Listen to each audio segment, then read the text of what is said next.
So,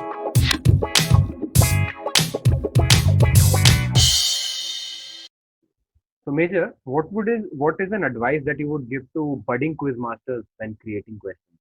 In a few, probably a few points that they can think about. So in fact, a number of people have asked me this question. So what would you have to tell us with regards to the process of setting a question? So let me clarify, first of all, I'm nobody to give anyone advice. I don't consider myself above anyone to give anyone else advice. What I can try and tell them is what I have done as a quiz master, and if it has worked for me, and that is one thing I can share with everyone.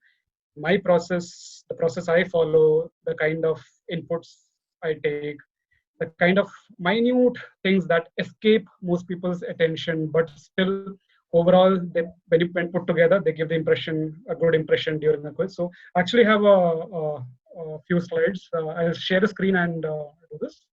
So first and foremost, what I would want to tell everyone, as in what I have tried to do, is the general look of when you frame a quiz, when you put a quiz together, make sure the quiz looks good.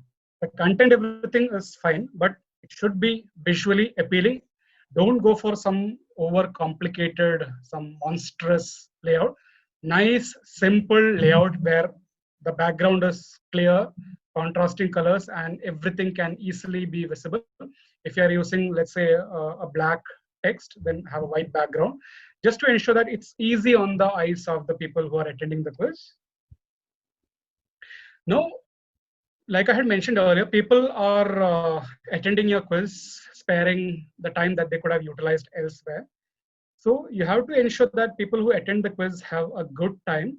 So you need to gradually introduce them into the quiz, make sure their mood is high, morale is high, ensure that they are happy, peppy, in good spirits during a quiz. So what I try and do is I almost always start a quiz with a nice song, not a sad song, a nice peppy number. So almost always you would have noticed my first question is a song, and I always try and close the prelims also with a song or a video, only to ensure that yes, people are singing some good song that most people would have heard of. They're singing to the song, they're recollecting memories. So that is what I've tried to do. I've tried to introduce people gradually into a quiz in some similar manner. So either put a good song, a nice looking video, or put something that they can identify with, something about their own city, something that everyone feels comfortable with, something, it's a question, it won't be an easy question, but it's a question that people can analyze and get to an answer without too much difficulty. It won't be an FAQ, that's what I mean to say, but it should be a nice, simple, easy on the eyes and easy on the mind kind of questions. That's what I try to do.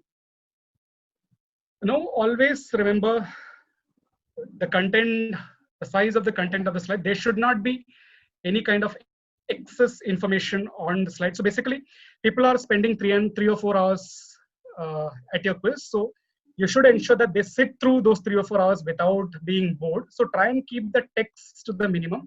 So let the text be long only if it is unavoidable. If it can be avoided, so if you have time, if you finish the quiz 2 days prior to the day the quiz is supposed to happen, sit down and spend 1 full day trying to chop as many words as possible from each slide. So I'm fairly certain if you spend 1 extra day with your set, you can easily cut it down to, let's say, 60 or 70% of its original size. A lot of unwanted information gets retained in the quiz, and that can easily be removed.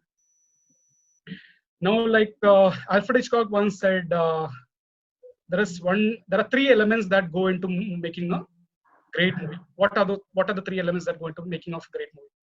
You can take a shot. The script. We said the script. So if people are attending your quiz, then there is nothing more important than the content that you're presenting before your audience. So what I've tried to do is, if a quiz is happening, let's say, what is the date today? Today is August 21st. So let's say the quiz is happening on September 21st. Try and start setting early, as in if possible, try and start setting 1 month in advance so that you have enough time to go through all the bookmarks that you may have accumulated, or read new stuff, read new books and frame questions. Don't leave anything for the last moment. So always that will show in the final quiz. So if a quiz is set on the last day, or if a quiz is set, if you finish setting a quiz 1 week before the expected date, that will definitely reflect in the quiz. Very rarely would a quiz set on the very last day turn out to be as good as a quiz set well in advance. So make sure you try and set the quiz well in advance. And again, I had mentioned earlier, try and pick questions that make you from a position like this, something that makes you sit up like this, and that kind of a question that makes you do that is the kind of stuff that you should strive for. It's a very difficult process, and that is where you end up spending 16 hours. So if you spend 16 hours a day, I'm sure you'll be able to find 5 or 6 questions that fit that bill. So what I wanted to say through this point is almost always try and set a quiz well in advance. Don't leave anything for the last moment. Now, always remember, in a quiz, let's say there are 100 teams attending, out of which 50 teams will be regular quizzers. About, say, 25-30 teams will be people who've been attending, who started attending quizzes, say, within the last 1 year or 6 months. And about 15 to 20 teams will be the ones attending a quiz for the very first time. The quiz should be approachable to everyone. You want all of them, all the newcomers, to come back and attend a quiz in the future. You need to cater to them as well. So ensure that the quiz is palatable to all your audiences. Let there be questions for the specialists in the finals, but at least in the prelims, you should cater to everyone, because that would, everyone, like I had mentioned earlier, everyone likes answering questions. Everyone likes solving a detective novel. Everyone wants to get to the answer. So put questions in that form and ensure that even the newcomers have a good time. Put in good songs, put in good films, put in fun day about good books. Something that everyone will have an idea about. Let them also score. If the prelims, let's say, is out of 30 points, let them also go back with 5 to 10 points. Let them not be frequently asked questions. Don't ask FAQs, but if you put in time, you can easily make good questions that even newcomers can easily analyze and answer. So that is another. I can illustrate these two couple of examples. One example Abhinav would have come across in one of the quizzes that he attended recently. Okay. So Prithvi can attempt this. In the 15th and 16th centuries, rate of admission for plays varied. Groundlings paid a penny. Those who wished to sit paid 1 penny more, and those who desired a cushion paid a penny on top of all this. At a time, the average daily wages was shilling. All of this money was gathered in a particular manner and then kept safe. What term originated from this? So basically, you're collecting money here. This is a play. So even if you're a newcomer, you can always expect them to extrapolate this to the field of, let's say, movies, for example. So you're collecting money and you're keeping it safe. So if you're going to a movie, the money is always collected at the box office, and that is what they used to do in the old times. They would collect the money in a box and keep it in an office. That same thing from plays got extrapolated into the films, and that is how you get the term box office. And even a newcomer will be able to, if they think for a couple of minutes, they would be able to get to this answer. A Star is Born, a 1976 musical drama telling the story of a young woman played by Barbara Streisand who enters show business. In the film, her character is the central member of a 3-girl singing group. The remaining slots filled in by Venita Fields and Clyde King. The band is named after a product in the world of business introduced in 1912 as a reference to their own composition. What is the name of the band? We actually already know this. I don't know this, but not again. The reason why when I asked this question, I asked the people to focus on the picture carefully. You can see there is a white lady who is sandwiched between 2 black ladies. Therefore, what could this business product be? I don't know this because of major quiz. I've asked this question. Oh, very nice. Very well done. So, Abhinav, you just want to give out the answer? Yeah, Oreo. Yeah. Oreo. So, again, if you think of something white in the middle with 2 things of the same dark shade on either end, and you say business product and give clue in more, I'm fairly certain even a newcomer would be able to get to the Oreo. It is a product that they would also have come across. So that is another example. And the third example, again, you would have encountered in that YouTube video. Inside Out is a 2015 Pixar film about the 5 emotions inside a girl named Riley. One of these emotions is disgust.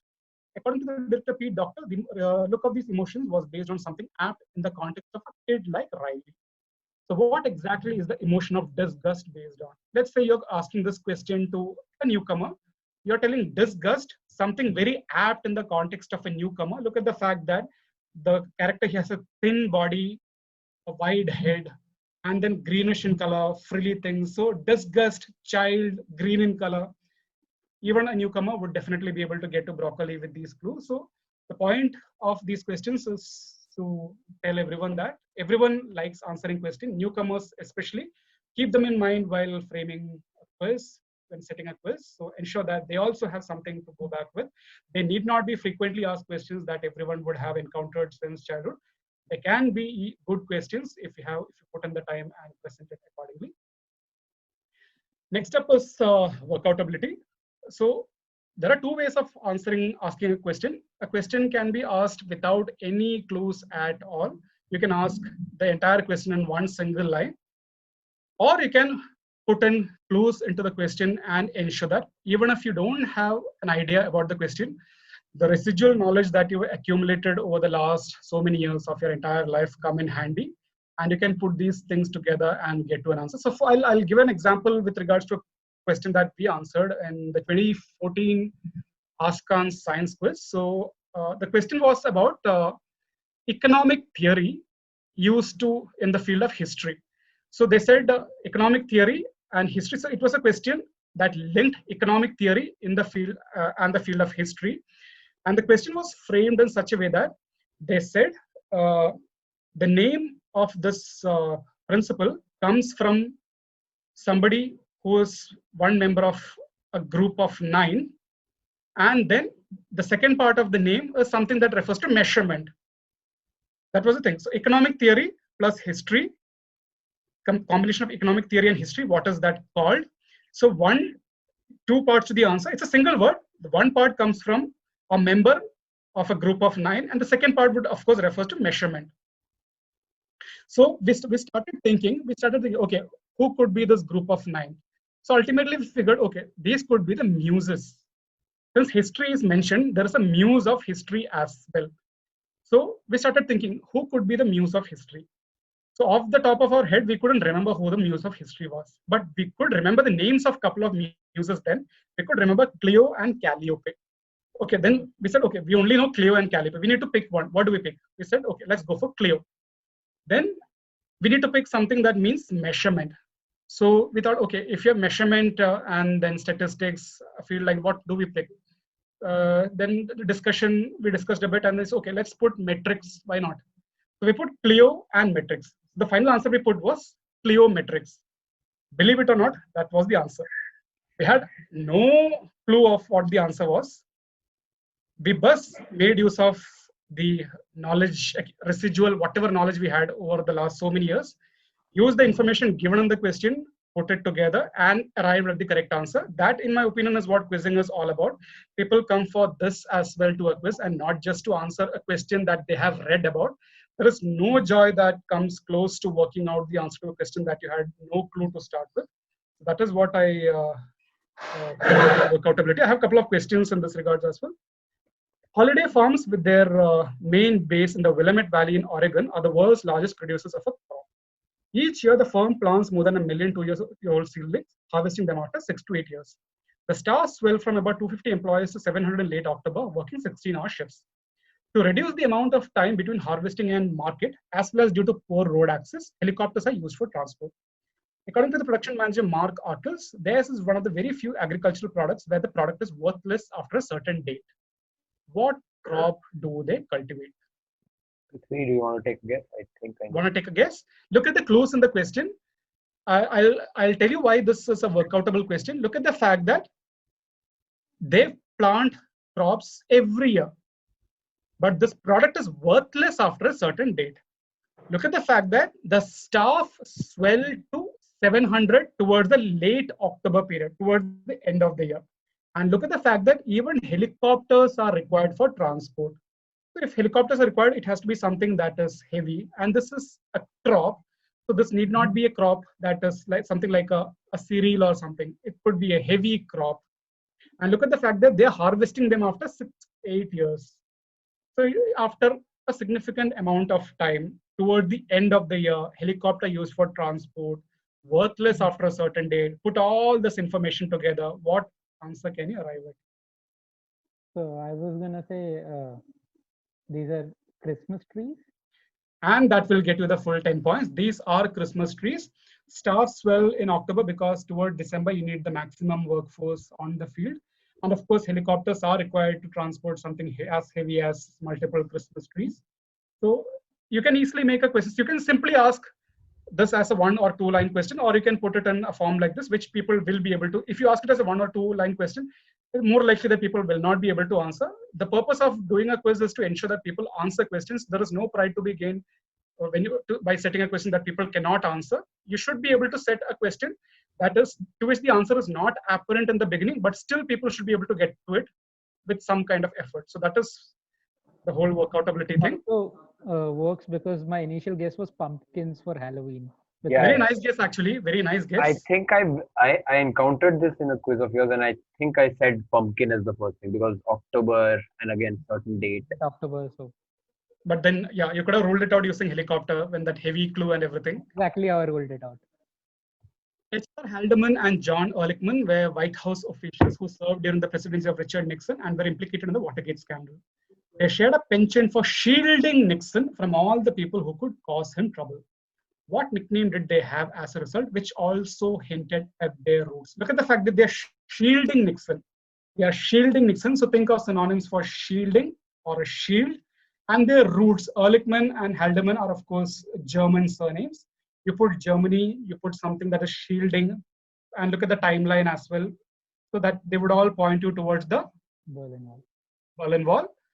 So again, you can simply ask, what is the combined nickname that H.R. Haldeman and John Ehrlichman have, and they served during the presidency? So you can ask it as a one-line question, or you can put in 1 or 2 clues and make it more workoutable.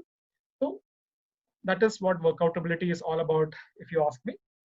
Again, another point that I wanted to tell people and that I've tried to put into my quizzes is that use images liberally wherever possible. There is no substitute to an image. An image captures your attention more readily than something in a textual form would. So try and use images. A couple of examples. Subodh Gupta was a contemporary artist who specializes in sculptures which incorporate everyday use objects ubiquitous throughout India, such as steel tiffin boxes and glasses. In 2008, he came up with an installation based on the themes of war and peace, which portrays 3 heads in different types of military headgear. The project had a very appropriate name that referred to something with its origins in 17th century Japan, but has a prominent Indian connection as well. What is the name of this artwork by Subodh Gupta? So this is the artwork. I will show you individual pictures as well.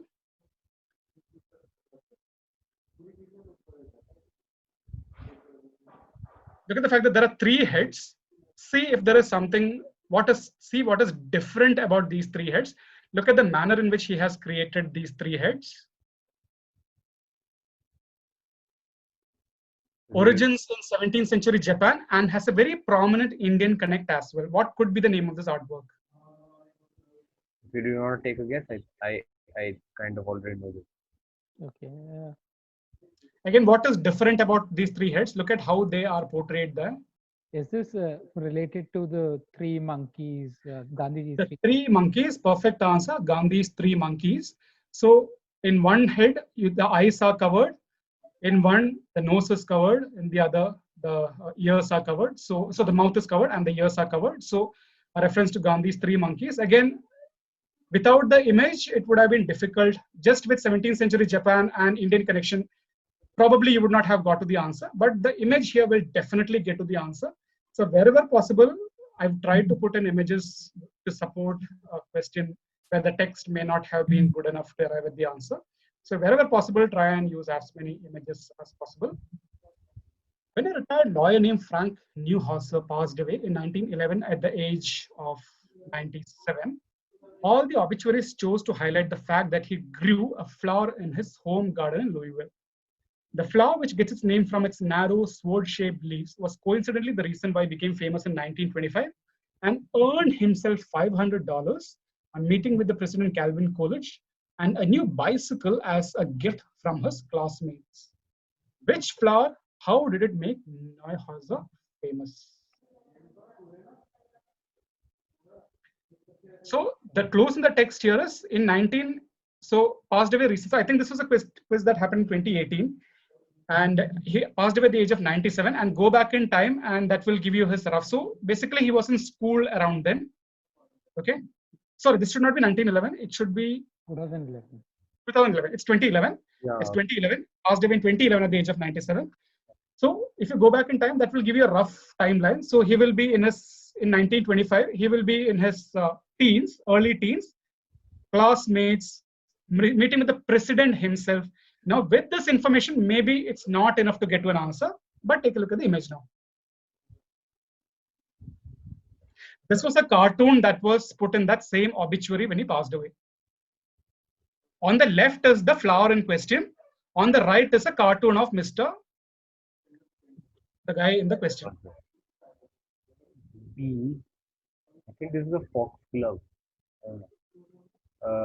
Let's assume that you don't know the flower. Okay. Focus on the image on the right. Try and work it out from the image on the right. What can you see on in the image on the right? So was he the first spelling bee winner? First, yeah. So gladiator. Perfect answer. Yeah. From the text, you get the hint that he is in a school, and the cartoon is in the form of a bee. So therefore, he was the first ever winner of the Scripps National Spelling Bee. And the flower in question is gladiolus. So gladiator, everything comes from the fact that they use swords.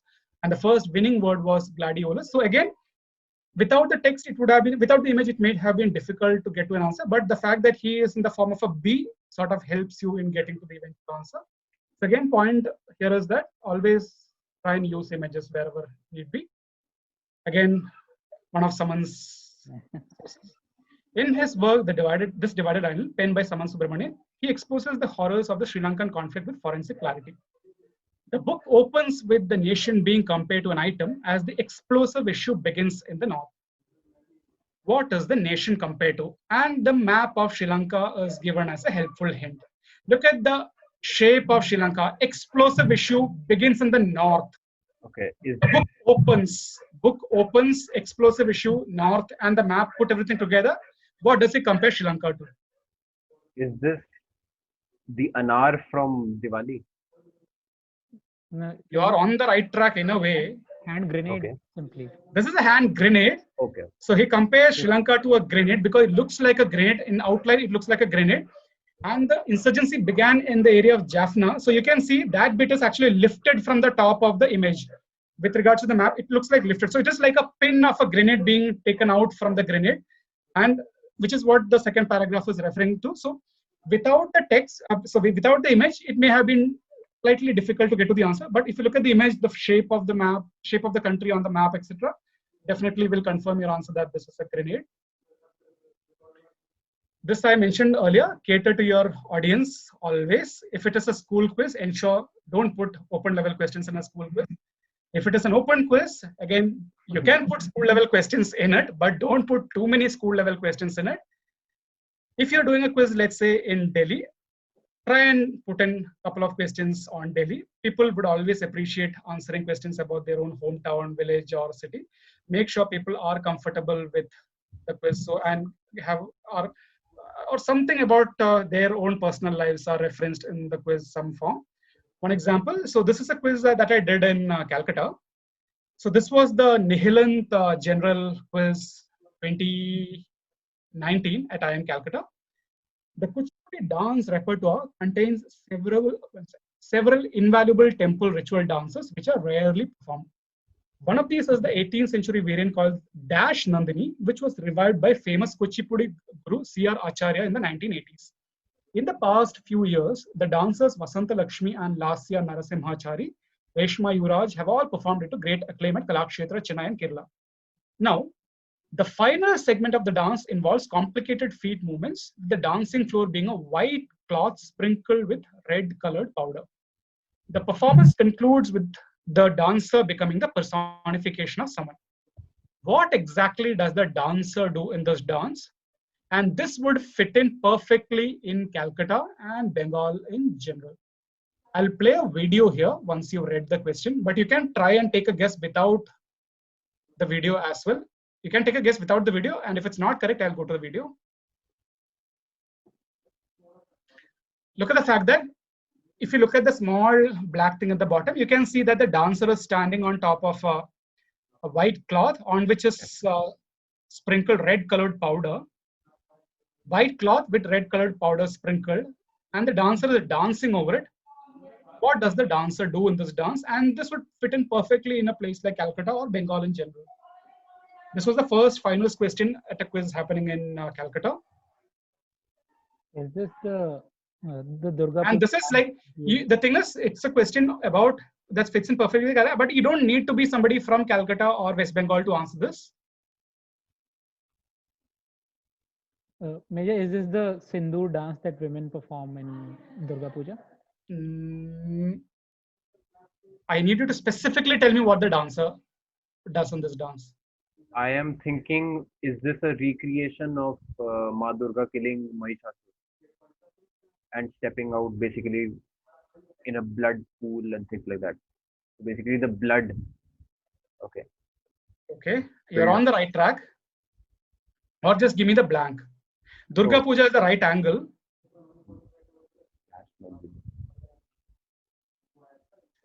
Now there is powder on a white cloth. You're dancing over it, and it's not like any random kind of dance. It's structured, very very structured dance. And one extra clue that I gave there was, after this, the dancer comes out of the white cloth, and then she stands in front of the white cloth. The white cloth is then raised vertically, and it provides a backdrop to the dancer. So the red part is still seen, basically. Correct. Whatever the dancer has done on that cloth is now visible to everyone in the audience. So the dancer is in front of it, okay, in a particular pose. That is how the dance ends. Okay, I have another guess. So is this when a married woman enters a house and the alpona, so the feet are red with the alpona and she walks into the house with a few steps? No. Okay. Think of your Durga Puja angle only. Okay. Look at the fact that the dance ends with her assuming a particular pose, and the cloth or paper provides the backdrop. Okay, I got it. So basically, she creates everything else that's in the Durga imagery, like the lion, and she's slaying the demon, and that becomes the background. Let's see the answer. Show you the answer. So this is the Simhanandini variant of Kuchipudi. What the dancer does is she dances on the powder, and then she creates the outline of a lion on the cloth, and she assumes the posture of Durga sitting on the lion, and that is how Simhanandini routine of Kuchipudi ends. Superb answer there. The video is much better. I don't know why it's not playing on this laptop. Okay. Almost always, wherever possible, unless it is a giveaway, always give the timeline. Some reference to a timeline. I mean, don't just leave people blank. So if you give a timeline, it is always helpful in people it always helps them to confirm their answer. But if it's a giveaway, don't give it. But if possible, just ensure that the timeline is in the question. So this was a quiz happening in 2017, I think, 2017 or 18.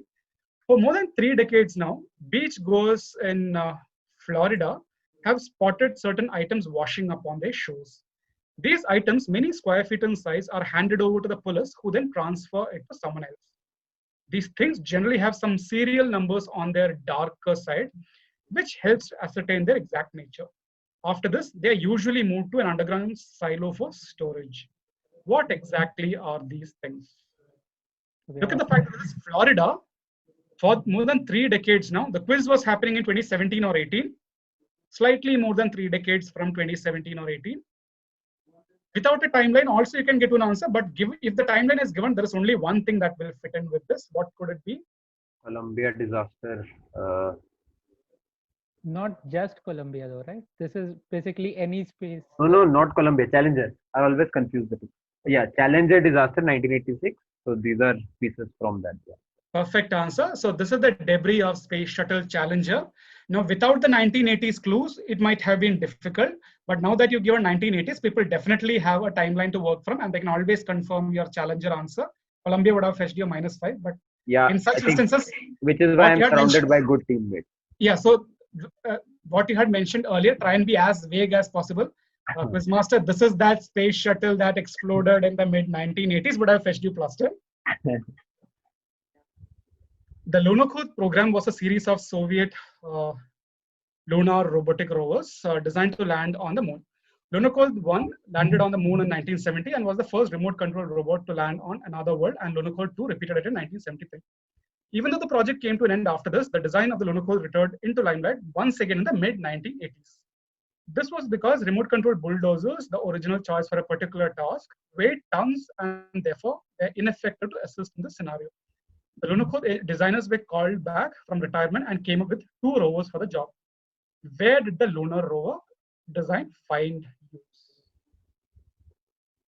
There are a couple of images. So this is how Lunokhod looked like. And this is the one that they actually used in that mid-1980s context. Okay. I think there is, I'm not sure about the timeline. look at the timeline, mid-1980s. Again, timeline is specified there, mid-1980s. Look at the fact that the bulldozers weighed a lot and therefore could not be used. So they had to use lighter ones. And that is how the Lunokhod. And look at the fact that this is a Soviet rover. That again may be helpful. Did you have a guess? They don't really, so Major they don't really give out the secrets of rovers. They don't just give away rovers like that in the field. So because of competition, they never give out details of rovers to each other. So if it is a Soviet rover, the use also would have been somewhere in the Soviet Union, mid-1980s. Was it Chernobyl? Chernobyl will get you the full 10 points. If you watch the TV series, this is actually shown in Chernobyl. So basically, this is how they cleared the surface on top, the top of the reactor. They wanted to clear the debris. So this is how they employed the lunar rovers to clear the debris. Because the roof had already become weakened after the explosion. So the heavy bulldozers could not have been deployed on the roof because the roof would have just caved in. Don't want the roof to cave in, so which is why they use the lighter lunar rovers on top of Chernobyl building, and that is how they cleaned a significant part of the reactor building. Now again, piecing the clues together, try and put in as many clues as possible into a question. If you have to err in the favor of an easy question or a tough question, always err in the favor of an easier part.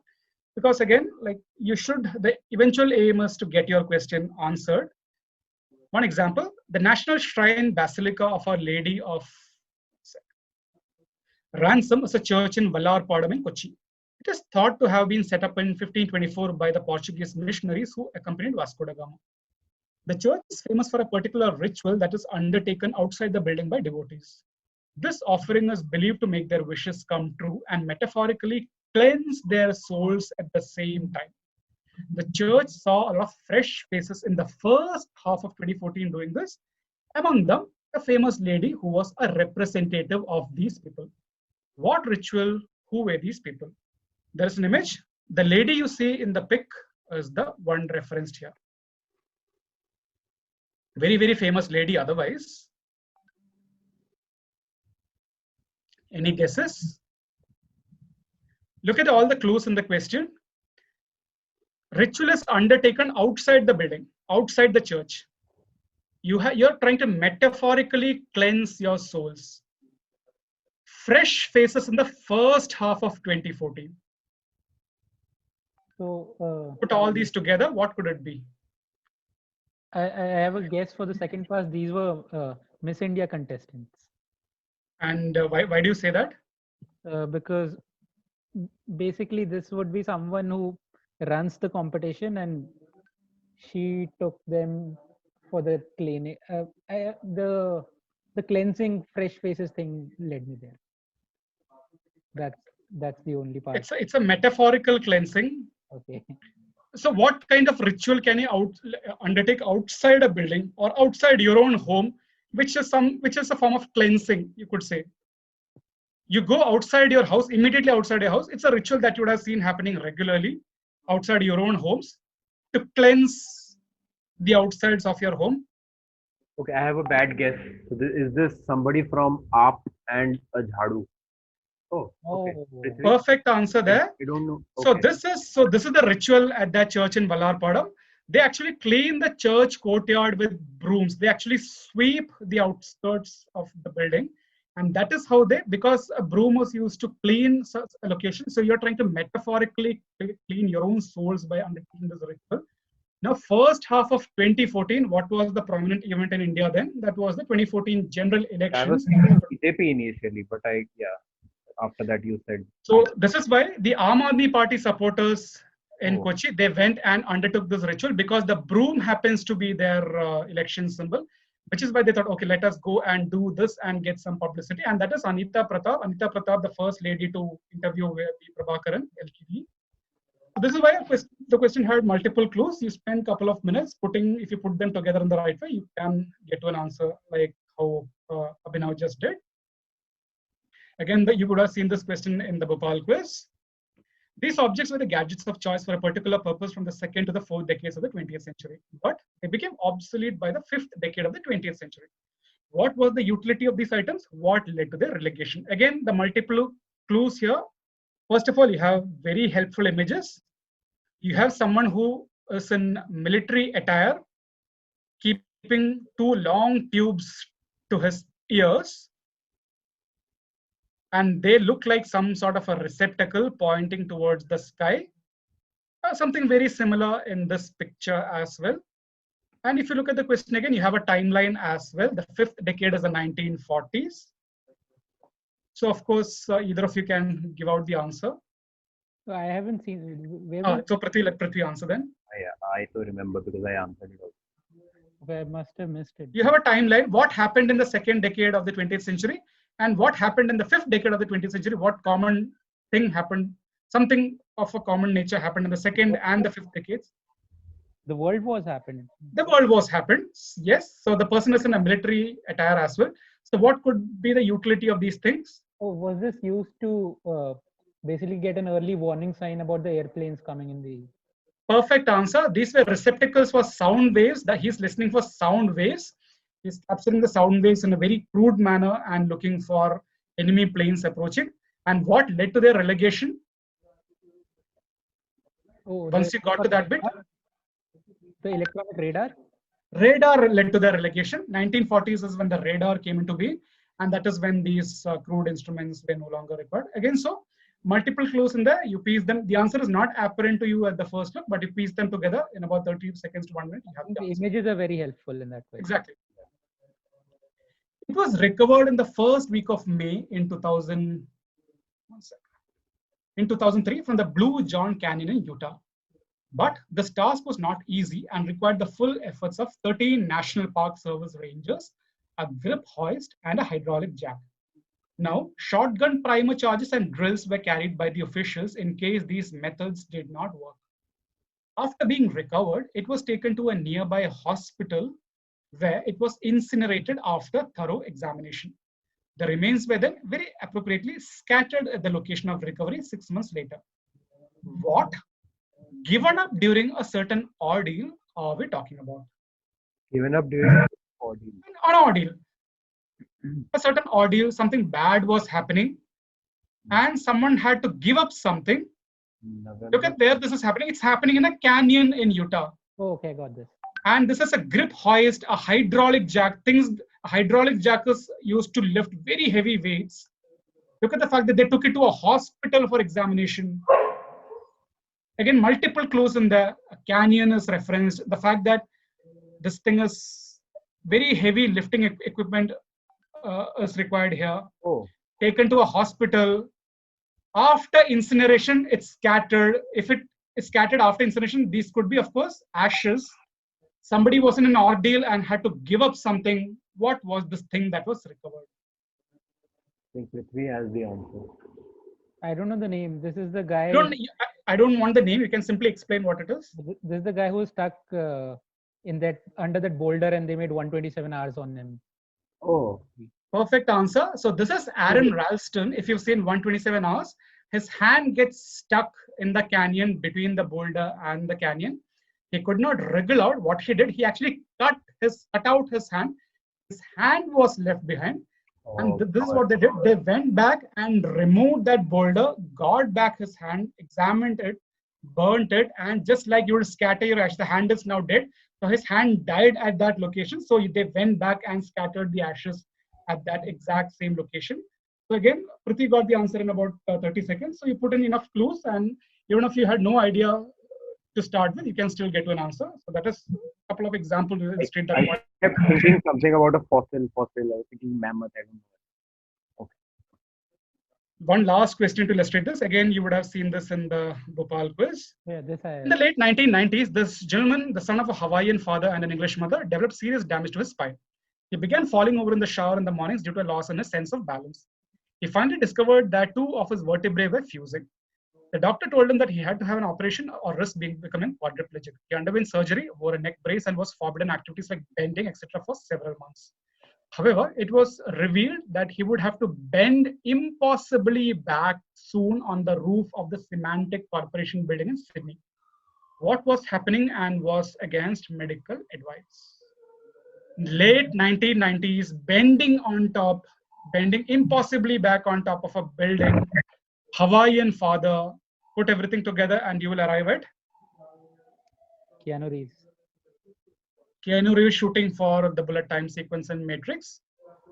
So just a few examples from my side as to what I've tried to do in the questions that I said. Always try and put in as many clues as possible so that even if the question seems non-gettable at first look, with some effort, analysis, and linking everything, you can get to the final answer.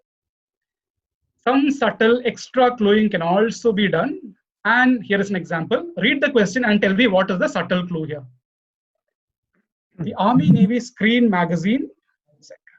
The Army Navy Screen Magazine was a short film program and series which was shown to American soldiers around the world during and after World War II. The most well-known installment in the series is a documentary released in 1946 and was actually propaganda about the atomic bombings of Hiroshima and Nagasaki.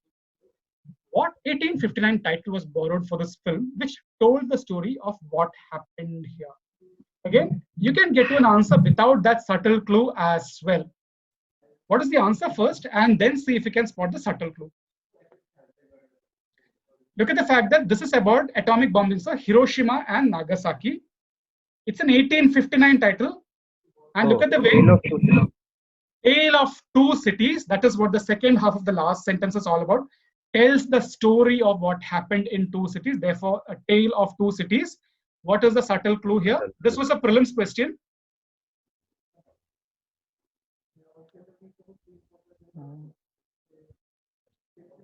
You got to the answer without the subtle clue. But see if you can put in a subtle clue as well. I've always tried to do that.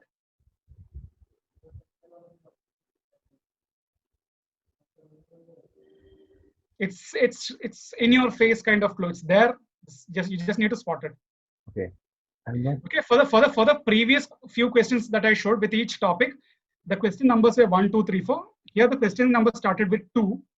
So in the original quiz as well, this was question number 2, a tale of two cities. Try and put that as the second question as an extra hint to what the answer could possibly be. Very simple, subtle clue. You have given this away. I think you had this in a DTU quiz where you had the 5th question as Chanel number 5. So as much as possible, try and put in a question like that. As in, if a question has numbers, see if we can put it with in the same sequence in the prelims or finals wherever possible. Same thing here. In Finland, a consortium of governmental and non-governmental bodies led by the Ministry of Social Affairs and Health observes the National Accident Day annually to raise awareness about automotive safety. But this day is not fixed and generally falls in different months every year. What is the only criterion followed by selecting the day so as to ensure that people are extra careful and vigilant? So it shouldn't fall on Friday the 13th. It should fall on a Friday the 13th. This was question in the original quiz. This was question number 13. The only criterion is that it should fall on a Friday the 13th because people are generally scared on a Friday the 13th. They'll be extra careful and vigilant. So you can always confirm your answer with the fact that this is question number 13 if you're looking for it. One last question in this regards. In volleyball, when one attempts to block a ball, it often happens that it falls down between them and the net. In such a situation, the player usually brings his or her arms down in front of them in a fold and plays the ball up with the backs of their wrists. The method of connecting to the ball in this fashion is therefore known by a name that references a tyrant king. What is it called, or what is it named after? Tyrannosaurus. Tyrannosaurus Rex. So basically, instead of, you could have left the words tyrant king without the quotes there. You're just putting two quotes there to draw the attention of the crowd to the fact that you should focus on tyrant king, and it may not be a real tyrant king. It could be something subtle and different. So Tyrannosaurus Rex literally translates to tyrant king. So that was another way you can put in a subtle clue. Called the dinosaur drake because it resembles the posture of a T-Rex. Yeah, so yeah, the order, what I've tried to do in quizzes that I've done. So let's say you have a 40 question final, out of which let's say 30 questions are clockwise, anti-clockwise, and 5 in the written rounds. So when you start the clockwise round, people are so the written round is done. They all scored, let's say, hopefully 30 or 40 points each, and they're very alert and they're looking forward to the quiz. So out of the 30 clockwise, anti-clockwise questions, what I've tried to do is like pick my best 8 to 10 questions. Now these best 8 to 10 questions, I pick 3 out of them and put them as questions 1, 2, 3 at the beginning of clockwise, and then put another 3 towards the end of clockwise. And I do this for the anti-clockwise as well. Put the best 3 questions as 1, 2, 3 in the anti-clockwise. And again, the best questions in the entire set fall at the end of the quiz. So the aim is that people retain their attention. People are, like say, if the funda is good, no matter what, people will stay back and will be attentive. So the aim is to ensure that they know, okay, the quiz will be good now. So try and put, even if the quiz is not good, this is one nice way where you can, give the impression that the quiz may be good, because people, when you put the best questions towards the end of the quiz, people generally can't remember more than 5 to 6 questions. People will go back with this impression that, oh, the last 3-4 questions were brilliant, so the quiz was good. So the aim is to ensure that people generally have had a good time. People have people have been able to answer stuff. Every 5th question or every 6th question, I've tried to put an easy question, just so that there should not be a point of more than 4 or 5 questions where teams have not been able to answer anything. So periodically, every team should get a +10 at the intervals of say 4 or 5 questions. So I've tried to put in an easy question at every. It's not an FAQ or anything, but an easier question compared to the other questions as the 5th or 6th, every 5th or 6th question, just to ensure that people are on there to, okay, now we got +10. Let's focus and try and focus on the next few questions. And even if they're not able to get the next 3 or 4, again, an easier question will come after, let's say, 11 questions, and they can answer that. So the aim is to ensure that people remain alert throughout the quiz. So that is one very minor thing. People may not even notice it, but you do this while setting a quiz. You will, after 2 or 3 quizzes, you will realize the difference and the impact something like this makes. I've seen that happen. So this is one thing I wanted to convey to everyone. Now, again, we've discussed this multiple times. Wow element is, a wow question is one that, like this, you sit up like this, and that is the kind of wow question. You sit up and take notice as a quiz master. So pick such questions that get you to sit up, take notice, you sit for 10-15 minutes and analyze that question. But then finding wow questions is not an easy task, and it requires you to put in that kind of effort while setting a quiz. So you need to put in 10 to 12 hours of effort for a week at a stretch if you have to frame a wow quiz, only because wow questions are not easy to come by, and you need to spot them. If you read 20-25 articles, you may get one good question, one real good question that people may really like, and people may stand up and applaud. So the aim is what I'm trying to tell here is, again, be sincere, start setting your quizzes early, put in that kind of effort. The wow questions will definitely come.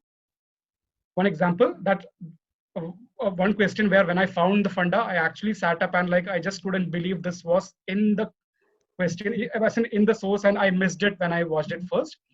So Gravity is about an astronaut played by Sandra Bullock who manages to escape from her space ordeal using the Shenzhou spacecraft aboard China's space station Tiangong. What specifically was the climax of the film where Sandra Bullock's character lands in a lake and finally gets to the shore, a reference? If I remember. Let me try and play the video. Let's see if it plays. It can't be done without the video. The codec is not available, it says, but I'll tell you what happens in the video. So basically, she has fallen from the space into a water body. Okay. And then she gets out of her space pod and then she starts swimming.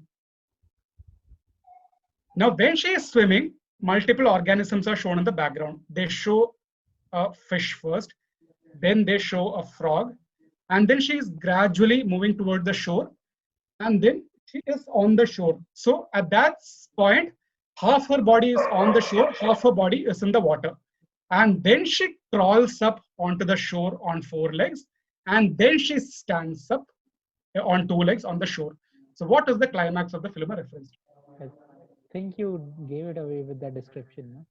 Yeah. Which is why I mean the playing the video would have been much better without it, because the video is not playing, which is why I had to give that description. So this is this is the evolution of life from water to land. So the theory is that life came from outer space, germinated in water first, was a fish first, then amphibians, then 4-legged creatures, then 2-legged creatures. That is exactly what is happening in that climax sequence of Gravity. Again, it is in your face. You're not looking for it when you're watching the film, but when you come across this, it's something that really made me sit up and watch that scene again and again and again. So one example of a question that I thought was a wow question. The Indian Army lost 2 men in the 26/11 attacks, Major Sandeep Unikrishnan Ashok Chakra and Havaldar Gajendra Singh Ashok Chakra. The former was leading the first NSG contingent to arrive at the Taj Mahal Hotel, and the unit had taken all precautions to not give away their presence at the hotel, including media silence. But an act by another of the primary responders at the scene ensured that the hold-up terrorists were alerted to the stealth operation by the NSG by the time they had reached the grand staircase. This ultimately led to the series of events that resulted in Major Sandeep's death. What gave the commandos away? I'll show you the pic first and then come back. This is the grand staircase. It leads from the lowest floor upwards. Who were the primary responders at the scene? So this is the hotel is on fire. Who were the primary responders? Firefighters. Yes. Now, if you remember the 26/11 attacks, how were they fighting the fire? What were they doing? Where was the fire happening? On one In of the the context fire of the floors. correct? Yes. So they were spraying water. Correct. So just oh, so the floor was wet. So chap chap chap chap. Superb answer there. All the So you water gave that they lot had of hints. pumped in had come in through the upper windows and had seeped down to the ground floor, which meant that the commandos' boots made a squishing sound as they moved. Let me. The Assassination is an award-winning BBC podcast which deals with the investigation into the death of Pakistan's former Prime Minister Benazir Bhutto. One of the episodes talks about how the police are quickly able to establish the identity of the suicide bombers who carried out attacks. Due to the manner in which the suicide vest is worn, the force and direction of the blast results in something that enables the security in quickly getting the required information. This has got the Taliban to issue direction to their suicide bombers with regard to a certain change that they have to make while detonating themselves, and while blowing themselves up. How exactly was the identity revealed? What change did they want the suicide bombers to make? Now imagine the vest is on your body, it's exploding. How could the security officials immediately come to know of the identity of the bomber?